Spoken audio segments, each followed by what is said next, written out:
I made this. Ignore the terrible wall hangings. They're uneven. It's bad. I need to fix it. I know. Leave me alone.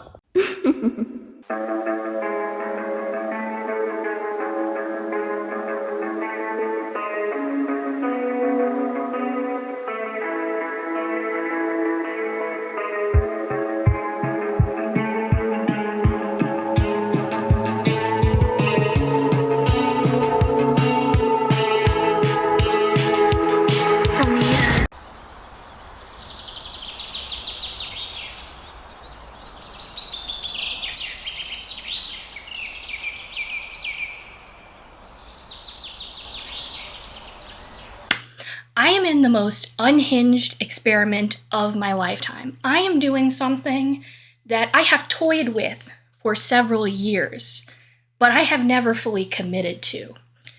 Because you see, I'm trying to learn how to play. No work, no distract, no scroll app, no watch TV, just play, just exist. Just live in the vast expanse of my imagination and just be with my thoughts and with nature and doing all of those fun things. And the experiment did not start here, but it might as well have, because here is where it gets real. Here is where I really commit to the experiment, because look, I've been doing this experiment for a couple years. Everyone... Oh my god, my pen is missing. It's somewhere. I'll find it later. I have been doing this experiment. Anyone who has been paying attention to me online over the last, year or so knows that my whole thing is that I make hypersigil. What is hypersigil? It's creating art, whether that be writing or pictures or videos or interpretive dances. But either way, you are creating some kind of art that reflects this legendary story that you would like to be your life, and this legendary person, this legendary character that you would like to be you. And by creating art out of it, by giving it a physical body in the real world and devoting all of your attention to it, you make it real. And I have succeeded in making it real. Because I have been trying to do art on the internet for years, friends. For years, I tell you. And it has gone nowhere. No one has really paid attention to it. I haven't even really had the bravery to put it out there and promote it in the way that I knew that I should be. I didn't have the confidence in it. I wasn't certain enough about anything that I was doing or anything that I am or anything. And all of these things were sticking me up. But when I started doing this practice with my little journals, with my little books, all of a sudden, I felt confident. People started paying attention to me. People pay me to say random shit on Substack now. People come to me to coach them on creativity and embodiment now. Let's let that sink in, because I'm an unhinged weirdo. Who would listen to me? I wouldn't. I haven't been listening to me for years. So that's the core of the experiment, is that instead of pouring all of my attention into all my little distraction holes, instead of spending all my time absorbing myself in other people's genius and other people's creations, instead of acting like everyone else's life and consciousness is cooler and more interesting than mine, I have started to spend my time in my own consciousness, in my own genius, enjoying my own life as if it is a great work of art. However, I'm still pretty attached to all of my little distraction holes. They bring me comfort. I like them. It is scary to pay attention to yourself. It is sensitizing and sensational for your nervous system. And I have a very traumatized nervous system. So it's a lot for me. It has been a several years long process, really altogether like a 6 or 7 year process for me to get to the place where I can even devote a number of hours per day to paying attention to myself and making my art and being in the emptiness. Because that's the thing. A lot of artists tell themselves that they're creatively blocked. I don't know what to make, and I can't make things, and I don't feel like it. And all of this is made up. All of this is fake. The truth is, they have this thing in their head, this object that they call art, and they're like, I want to make that, I want to get to that. But then whenever they sit down to make something, they make everything outside of that little box, everything outside of that little bubble. And they're like, what, this is not art? My stream of consciousness is not art. Random doodles and scribbles are not art. This isn't what, I want to make art. And it's like, baby, you are making art. The art is there. Is the art in the room with us? Yes, it is. And I speak emphatically, gregariously, a little bit aggressively even, because I am talking to me. I'm talking to a younger me. I'm talking to present day me, who sits there in the morning and tries not to turn on the TV or turn on a podcast or open like Threads or Instagram and start scrolling.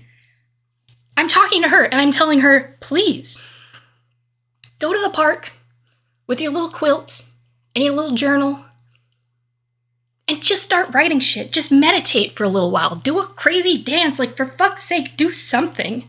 Stop running away from the art. Stop running away from your genius.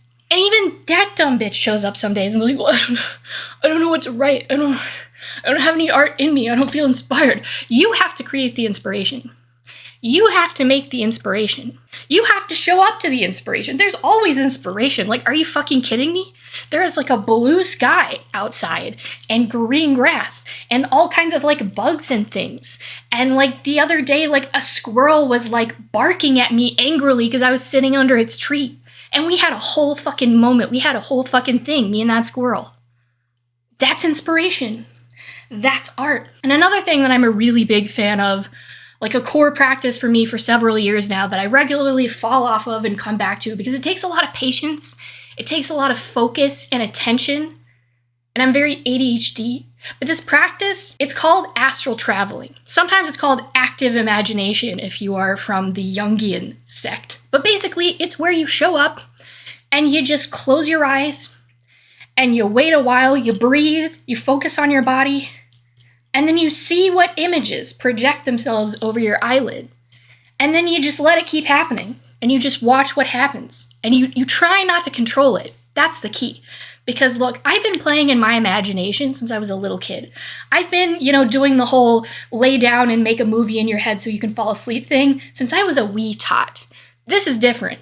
We're not trying to live some kind of fantasy here. We're not trying to create a story. We're trying to co-create a story with the collective unconscious, with our genius, with whatever entities and energies are attracted to our creative channel. And that means you have to try not to control the images. You have to try not to force them into the shape that you want them to be in. And when you're sitting there like, this is boring, this doesn't make any sense, this is maybe even a little bit scary, you'd be surprised what kind of demons can come out during this exercise. Instead of doing all that, you try to just be like, interesting, intriguing, and you let it happen. You let it happen, you pay attention to it. And not all of my astral traveling sessions have been particularly interesting or noteworthy, but I have gotten some really cool experiences out of them. Most recently, I wrote about this on Substack. The article is called A Horse with No Name, if you want to look it up. It's just an example of the kind of like trippy, far out shit that you can experience. And honestly, it's kind of mundane for like some of the experiences I've had, but it's probably the most linear thing or close to that I've had. Maybe? I don't know. It's an example. And this practice is not for the weak. This practice is not for those people who are like, but I want to make art. But if I can't write about it, if other people don't care about it, if I don't think it's good, then like, why am I bothering to create it? Why am I bothering to experience it? This is not for those people. If you are so stuck in your daily TikTok scroll that you can't spend like 15 to 30 minutes just dropping out into the empty expanse of your imagination, not knowing if anything is going to happen at all, you may just sit there in darkness for that entire time. It doesn't really happen to me very often. Usually something happens. There's either words or there's images or there's something, if I open myself up to that. But it could happen. You could get nothing. And that's the bargain you make for an interesting experience with your imagination and with the collective unconscious, the anima mundi, the world soul. So this is the insane experiment that I'm running. Right now, I am turning away from all of my favorite pastimes, and I'm just trying to vibe, and I'm trying to make things. And I'm trying to just let them be what they're gonna be. And I'm in this experiment because when I started my project, which originally was a Substack and now is a YouTube channel, Over the Grainbow, last June, I started it in this like massive expanse of emptiness, of confusion, of I don't know what I'm doing, let's see what happens. And I made some awesome, innovative shit that a lot of people seem to like. But that wasn't the goal. I was just trying to make shit that I liked. Stuff that I enjoy. Honestly, I wasn't even really trying to do that. I was just trying to make something. I knew I had all these ideas and experiences that had come about since I started my little journal. And they needed somewhere to go. I could not keep them all to myself anymore. There was this part of me that was like itching to share this shit with the world. And I had to honor them. I had to stop shoving them into my little 12th house Virgo Mars conjunct Chiron closet and saying, no one wants to look at you. You're not good enough, go away. I had to drag them out of the closet and be like, I'm sorry. Let's try again. And that's what I did. And so far, it had been working out great until I got attached. I got attached to the results. I was like, oh, I'm making good shit that people care about. Am I making art? Am I making good art? And that's where it all went downhill. That's where it all went to shit. Because all of a sudden, I decided, my little 6th house Pisces Mars ass decided, oh, I'm gonna really learn discipline. I've been learning discipline over the last couple years because look, I am not good at showing up to the daily grind of creating. Not like innately in a structured way. I feel like I was as a child, but that's because it wasn't in a structured way. I did it in a very 6th house Pisces sort of like, dream your way into the day and let the plan emerge kind of way. But then I started thinking, with my dumb little Virgo Mars in the 12th house, my little, trap that I like to stick myself in, that I like to get stuck in and ruin my own life with. I started thinking, no, I need more structure. I need to show up in the way that society tells me I'm supposed to show up. I need all these routines, and I need to make myself put out one article at least every single week. And girl, I was good at that. I did a good job of it. I managed to keep that going longer than I've ever been consistent at anything. Not only was I putting out an article a week, I was putting out a podcast a week. I started this YouTube channel and I put up a couple videos, I was still doing my drawings and my paintings and all my things. I was doing a lot of shit. And I started to notice myself forcing it. And specifically trying to force myself to create certain things. And I had lost contact with that spark of my aliveness, with my genius that actually derives my creativity, that actually derives what kind of ideas I'm gonna have and what they're gonna end up being. And in order to let that part of me drive, I have to surrender. I have to surrender so hard. I have to give up all my goals and intentions, and I have to just let things be what they're gonna be. And maybe none of it's publishable, or maybe I publish it and no one likes it. And that just is what it is. And that was hard. That was hard for me.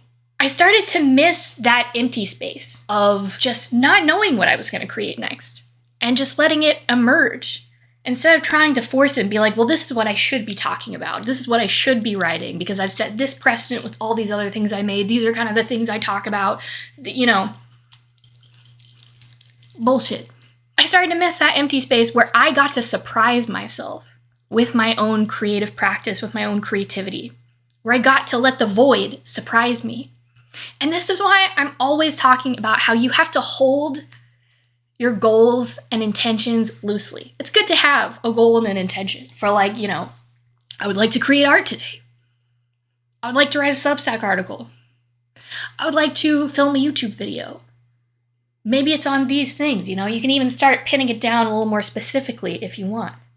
It's good to have those things because they act as an organizing principle, as an organizing field that brings all of the best pieces of inspiration within you and outside of you, because there's no real separation. The world, soul, the collective unconscious, like the trees, the earth, the air, us, it's all one. But you hold that intention loosely so that the inspiration that emerges can be maybe a little bit outside what you thought your intention was. It's like instead of just pulling that specific inspiration to the surface, maybe other inspiration joins the party.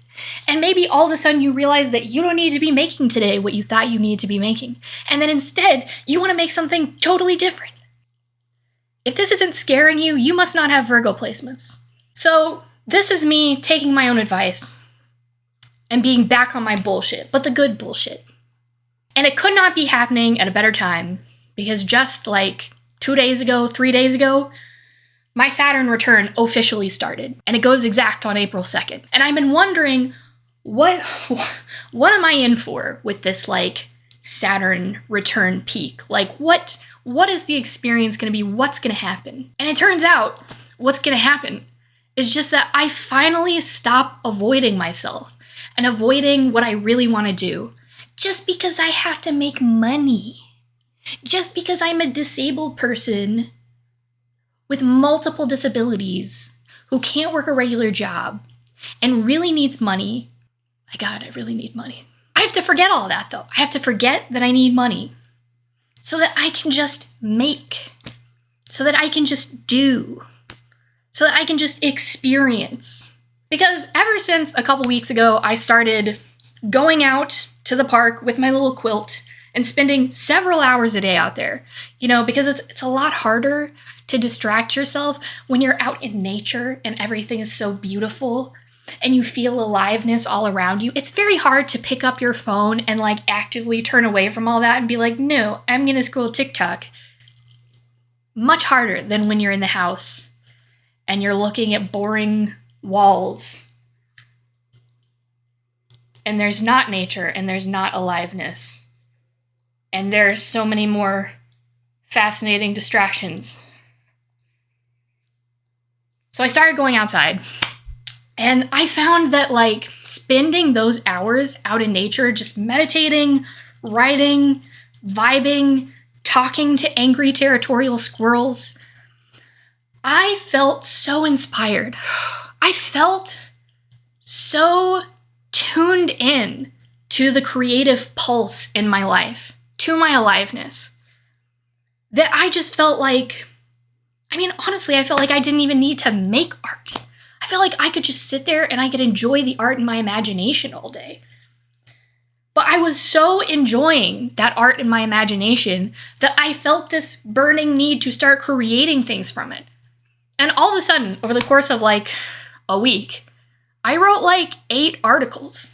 And they were all kind of fire. And it was just pouring out of me. I went from being in this weird transitional space where I'm like, okay, something different wants to come through me. Something other than the articles that I've been writing and the stuff that I've been saying and doing wants to come through me. But it's not in words yet. It's a vibe. It's a feeling. So I don't know what to make. I don't know what to make from it. I don't know what to create from it. I know I'm plugged into it. But what is it? I went from all of that to like knowing.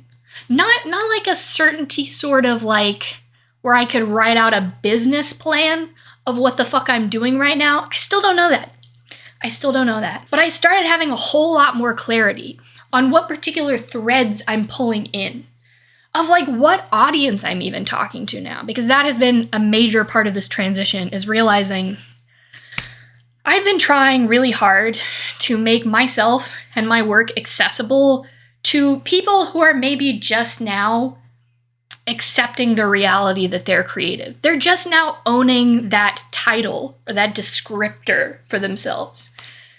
I wanted to help people explore their creativity because I know creativity to be healing. That is what I have wanted to do for about 5 years, when I guess around the time I started studying art therapy. Independently, of course. I have not been to school for art therapy. I don't know why I feel the need to say that. Just saying. But I have always wanted to connect with those people because even though I have always known that I'm creative and I have always claimed the title of artist for myself, there's always been a part of me, a very judgmental part of me, largely conditioned by my very judgmental perfectionist parents, not gonna lie, that isn't sure that I deserve to claim that title. And when I really started committing to my creative practice, which started out as me showing up every single day to draw, back around early 2018, when I first started doing that, and I claimed the title of artist for myself, and I openly claimed myself to be a creative being and to want to share that with the world, it was incredibly transformative. And for the astrology babes, because I'm already spouting a lot of astrology, you'll get used to it. This was also during my Jupiter return in Sagittarius in my 3rd house, which I'm currently in my Jupiter opposition, which is hitting my 9th house Gemini stellium. So I'm seeing a lot of those themes come back, and also a big reevaluation of a lot of those themes. Because, that's when I first started writing on creativity, and I was like, I want to help people who don't currently identify as creative just enjoy their creativity until they can maybe get to a place where they can acknowledge the fact that they're creative, where they can own that. And now I'm getting bored of that. I have moved on.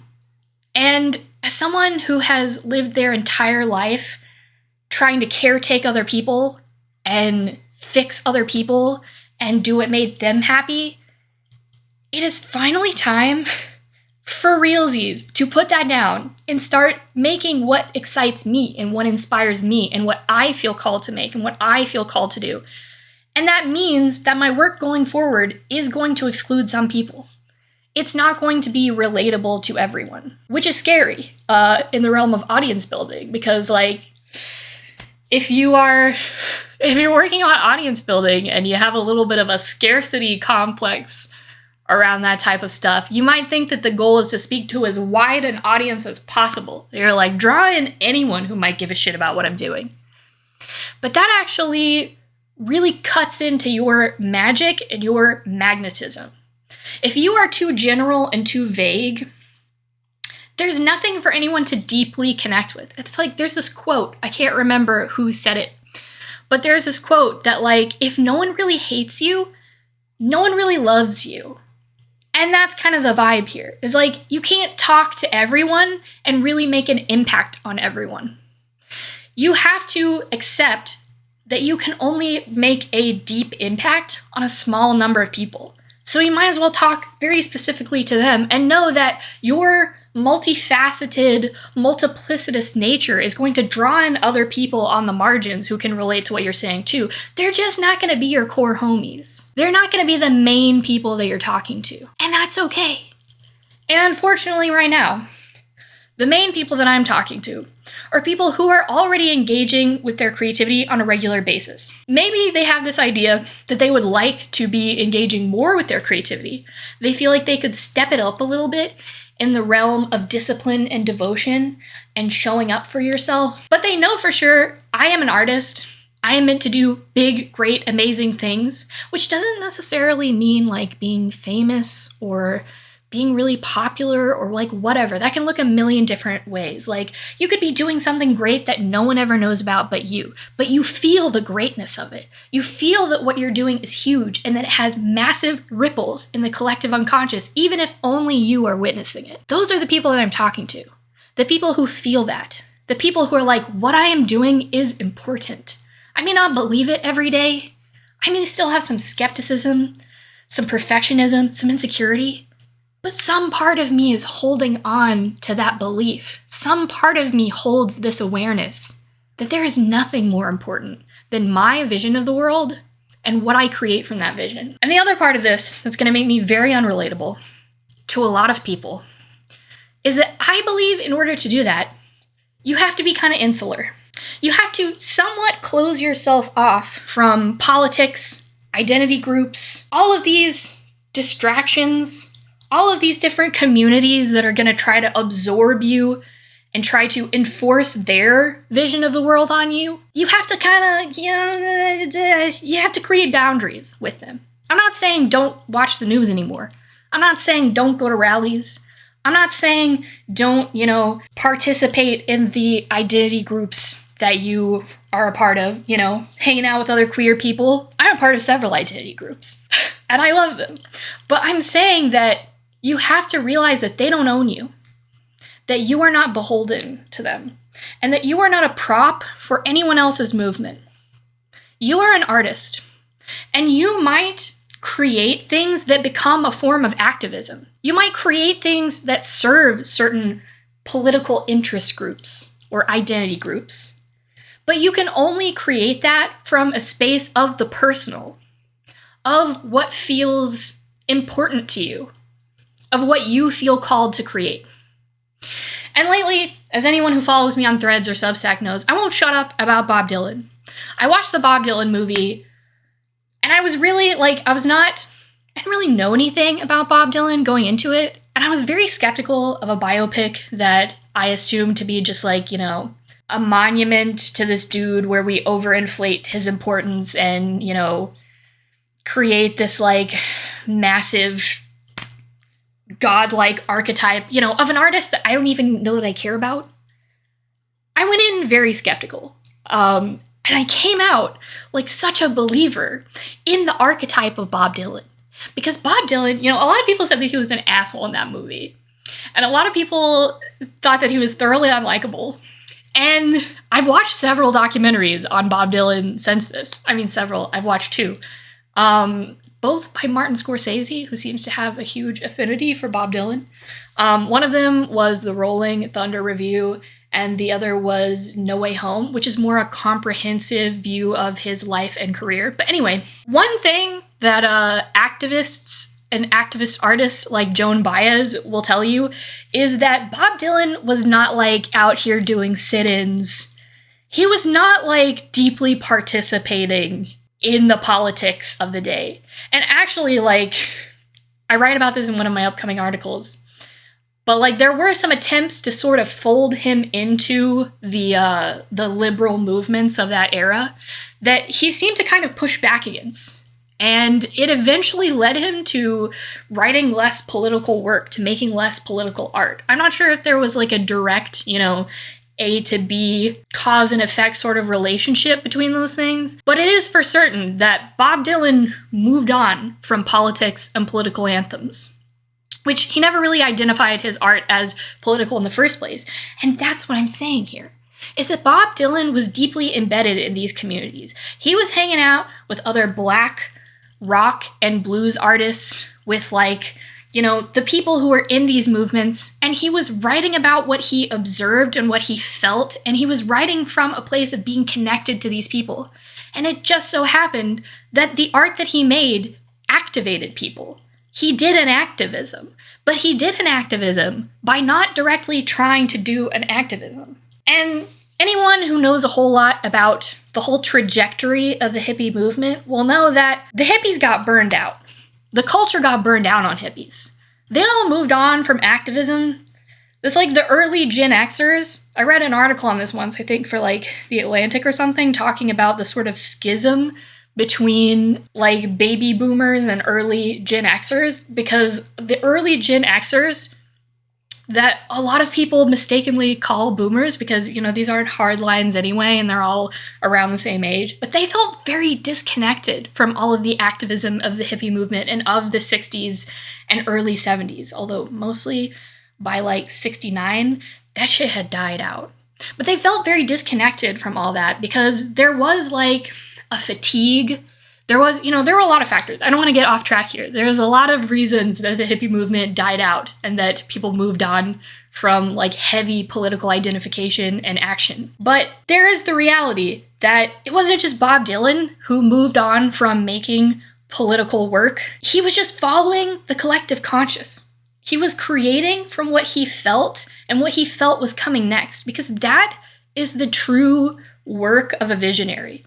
is to feel and sense into what's coming next, to sort of see the future in a sense. And sometimes people will blame you for doing something that they didn't expect of you and something other than what they demand of you. People will place all of these demands and all of these projections on you and your work, and they will try to force you to perform that to them and to be that for them. And what I'm saying is that if you want to be a true artist, and if you want to make impactful work, you have to somewhat silo yourself from all of those people and their demands.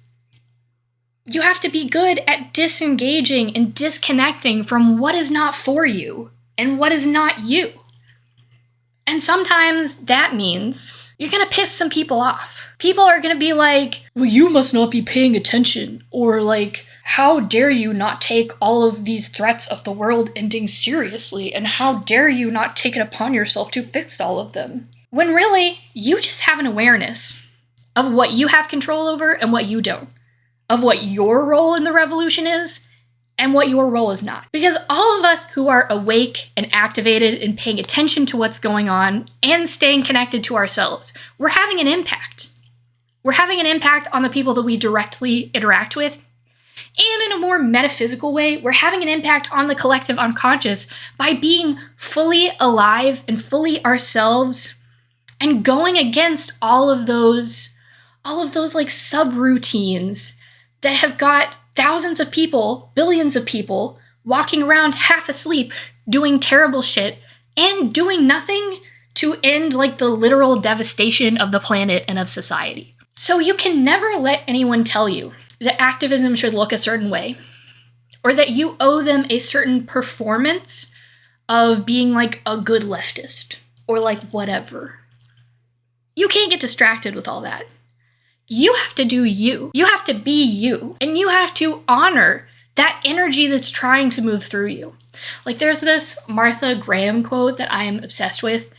I don't like fully have it committed to memory, but it's something like there is this life force, this energy that moves through you, that wants to come through you in order to be born. And if you stop it, if you prevent it, it will never be expressed in this world. I probably mentioned this in another YouTube video. I mention this a lot because I'm obsessed with this quote, because it is so true. There is something that wants to come through you into this world to be born. And you might look at that thing and you might think like, well, that's not important enough, or that's not good enough, or how could that possibly make a difference? How could that possibly help anyone? But you can't see everything. You're not God, BB. You don't know what kind of butterfly ripple effect is going to happen when you allow that to come through you and be expressed. It doesn't even have to go anywhere or be seen by anyone to have an impact on the world. You just have to trust that what feels right to you, what feels important to you, what feels alive to you has a purpose, and that it's worth expressing. So that's my experiment. I'm being in the emptiness harder than I've ever been in the emptiness before. And I'm really committing to not trying to get anything out of it and not trying to do anything specific with it and just seeing what happens. And it's challenging and it's scary, but it is also so exciting. It is also making me feel so alive. Like today I was watching some videos from Amelia Fart. I was watching this interview that she did with Style Like You, I believe. And I couldn't stop crying at how incredible of an impact she's had on not just me, but thousands, millions even of people. Just because she is out there doing what is exciting and alive to her and being herself, even when it's scary, even when she's persecuted for it, even when it goes nowhere, even when it's not like a YouTubeable, TikTokable moment. She's just doing it anyway. She's living her art. And if we all did that, I mean, God, we'd be living in a different world. I guess what I really want everyone to know is that you can spend your entire life waiting to find the magic, not realizing that you have to create it. And you create it just by being present for it. You create it by being willing to sit there without distractions, without anything but silence and the emptiness of your own head, and just seeing what finds you. Just seeing what happens, seeing what thoughts move through your head, what images move through your head, what speaks to you, what has an emotional impact on you in your environment. Like, you create the magic by being so present for your life and so ready and willing to consume it. That's how you do it. That's how you create the magic. I spent years looking for a reason to keep living, looking for a reason to be alive. And finally, I got tired of waiting for it to find me. I got tired of waiting to feel alive. And I just started doing shit. I just started trying shit and seeing what made me feel alive. I'm always talking about like the importance of experimenting and looking at your life and your art as an experiment. And I like to joke that like I'm kind of like a mad scientist when it comes to creativity and art, because I like to just try all these random experiments, all these different types of like meditation and breath work and movement and weird writing prompts and like all kinds of stuff. I just try shit and I see what happens and I see how it makes me feel and I see if it emits the magic. Because that is how I have kept myself alive this long. That is how I have fought off the generational trauma curse for these almost 30 years of my life, is by continually being willing to find the magic and to just try whatever and to just be patient and trust that it's going to reach me. And let me tell you, I can't think of many days I've had where I looked out into the world searching for the magic that I didn't find it. And that I didn't come away feeling grateful to be alive. I'm gonna cry right now because it's that big a deal, because it's like this has been life or death for me. If you search for it, and if you are willing to entertain the idea that you might find it, the magic will find you. The aliveness will find you. And you can live almost every day feeling just fucking turned on by life. Not every single day. Because, you know, life is about expansion and contraction. It's about contrast. You can't feel the same way all the time. But god damn it, you can feel good most of the time. You can even learn how to feel good while you're feeling bad. You can learn to enjoy and even get off on deep grief and suffering and pain. It's possible because I've lived it. And that's why I'm committing to the experiment. That's why I'm going a layer deeper into the experiment, because I want to see what else there is. I want to discover deeper and deeper levels of magic. There was a time when I didn't understand why people liked nature. I didn't connect with it at all. I got nothing from it. It all felt dead to me. And now I feel so much energy and aliveness. Gonna keep using that word ad nauseum because it's the eros, it's the energy that animates everything, and you can feel it in nature and you can feel it in everything. And now when I go outside, I just I feel more human, and it's all I want to do is to be out there, rain or shine. And I used to, there's so many things like that I used to not enjoy, or I couldn't connect with the value and the inherent beauty of it, that I let myself form an experiment. And I was like, what if this thing has some value that I'm not currently attuned to? But by setting up this experiment of I try this thing for this much time, for this many days, and then you have to write about the experiment. You have to do the experiment and you have to say, this is how I felt. This is what happened. This is how I felt before. This is how I felt afterwards. And you do the experiment. And I have managed to connect with the value in those things. I've managed to become a person who exercises, to become a person who meditates, to become a person who goes out in nature. I have managed to become this person who can connect with the magic in so many things, because of my willingness to create the magic, to co-create it with whatever experience, practice, entity that I'm engaging with. So go out there and find the magic. Stop waiting for it to come to you. Stop looking for it in social media algorithms or in the TV set or whatever is your jam distraction-wise. Stop looking for other people's magic and create your own magic. Discover your own magic. Okay, bye-bye.